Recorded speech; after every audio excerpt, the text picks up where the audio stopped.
Hello Tartar and guys, Kathy haircut don't tayo bother guys. salon. Toto and Kathy Barber Salon. Okay guys, first speed ang gustong gupit ni sir. So birada na tayo guys. Number 3 na guide ang ginawa ko. Yan po ang teknik ko. Gawa po ako ng pattern na ganyan bago po ako mag-fade. So ginawa ko yan po ng mabilisan. Charot. Siyempre, fast forward. So number 1 guide. Yan po ang ginagawa ko guys. Number 1. Siyempre, mabilisan kasi fast forward. Charot. So sa mga hindi pa subscribe sa akin YouTube, Toto Barber, sa Facebook Toto Sailoon. Ito po ang account ko sa Facebook. Taga Jinsan po pala ako guys. Dito lang po yung salon ko sa Quirino, Corner Kasoy, Barangay East. So yan po guys, tinanggal ko ng number 1. So fade na po yan siya guys. Ayan, pabalik-balik lang yan siya guys. Tanggal, balik, tanggal, balik. So makita nyo, fade na. So pabilis yan guys kasi fast forward. Charot. Ganyan lang ako ganyan guys, mag voice over guys. Kaya hindi naman ako expert sa mga voice over. So ang expert ko lang gupit. Yan, 1.5 na guide pangtanggal sa yung tinatawag na blend, pang blend po yan tawag guys. Sa Bisaya pa kabang kabang, pero kay gamitan po na ito ng Tagalog, English ginagmay kay saksak sinagol man niya to ang lahi. So ang gupit pala nito guys, kung tinatawag nila na burst speed, bikat po yung likod, fade po yung sa may gilid. Ginamitan ko din ng pinagbabawal na technique.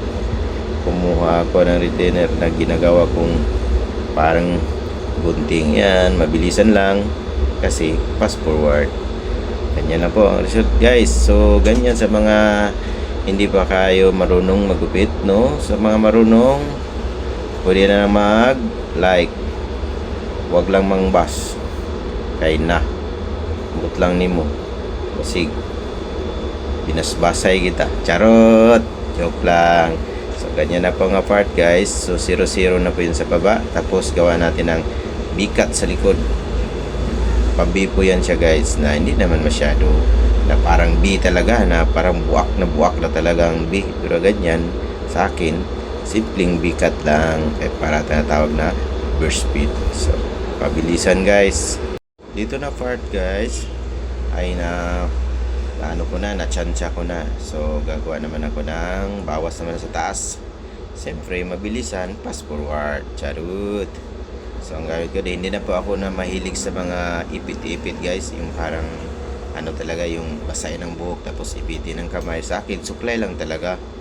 Yan po ang pinakamabilis na paraan kasi, lalo na sa pagmabilis ang haircut. Gusto mo matapos ng within 20 minutes tapos ang haircut. Diba? Yan ang kadalasan ginagawa namin noon dun sa barbershop dun sa Malakas, dun sa dati kong tinatrabawan. Pabilisan doon ang gupit guys. Hindi pwede na yung kilos, parang kilos bao, hindi pwede doon, wala kang magupitan. Ang gupit mo siguro sa isang araw mga 10 lang, pero kami noon guys, nung nagagupit kami ng mabilisan, sa totoo lang kaya namin magupit ng 30 to 40 heads sa isang araw. Totoo po yan guys. Maraming customer noon guys, karaming customer dyan sa Malakas, lalo na yung mga estudyante. Puro student cut, crow cut, yung mga ganyan na mga gupit noon guys. Uso ngayon, iba na ang uso ngayon guys. May burst fade, messy hair, crop top, parang karamukat na yung mga hairstyle ngayon guys. Yung iba, ang customer mo gusto mo suklayin, ayaw pa supply, guluhin lang daw. Naku, kung ang gusto naman ng barbero na gusto nila makita na magandang result sa gupit, ay ang customer naman guluhin. Sige, bahala kayo, customer naman kayo. Customer always right, diba? Sa akin naman, para nagmarami yung mga suki ko, kung ano talagang gusto ng customer, sundin ko na lang. Katulad nito, burst fade, ewan ko kung anong tawag ito sa inyo, para sa akin burst fade talaga to. Ito na po guys, malapit na matapos. nagbawas na po ako ng mga kunting mga paltak-paltak dyan sa mga gilid-gilid. So ang ginagawa ko, tining scissor. Ganyan lang, tining scissor lang yan, pang tanggal sa yung mga, sa Bisaya pa, kabang-kabang. Di ba? Yung mga parang datid-datid ba, yung mga parang gupit mo black and white, yun ang tinatawag nila, black and white, kasi puti tapos bigla itim. Ang solusyon dyan guys, magano ka lang, gamit ka lang ng tining scissor. Tining scissor lang yan po ang pangtanggal. Sikreto yan sa mga barbero. Noon, unang panahon, ayaw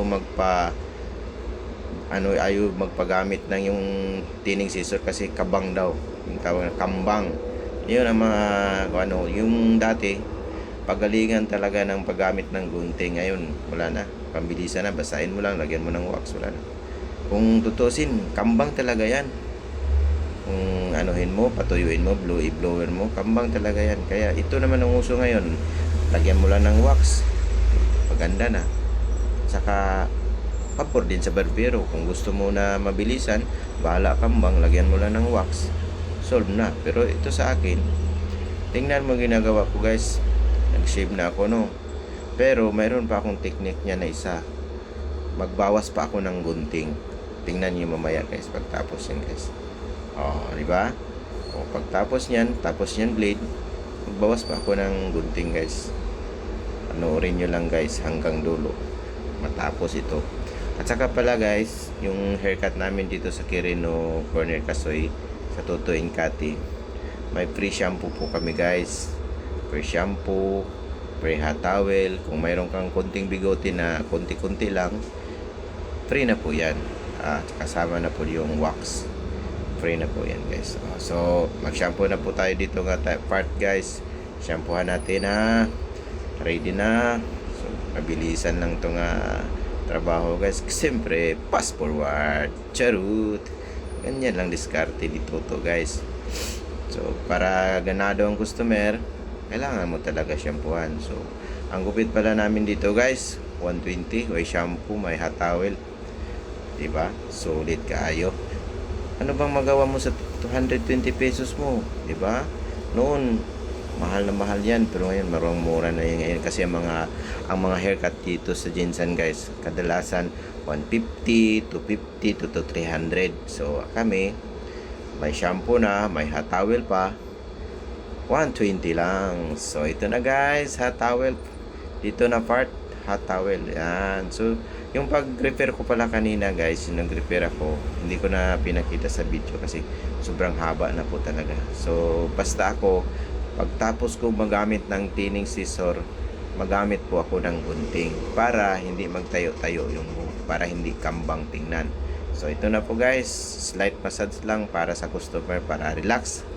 So sa mga hindi pa nakapalo, pakipalo na lang. Toto Sailoon, ang barber ng Jinsan na sa Toto Incati Barber Salon. All around po ako guys. Thank you Pwede for po ako sa watching. babae, pwede po ako sa lalaki. So ito na po ang final result. Thank you very much. Thank you.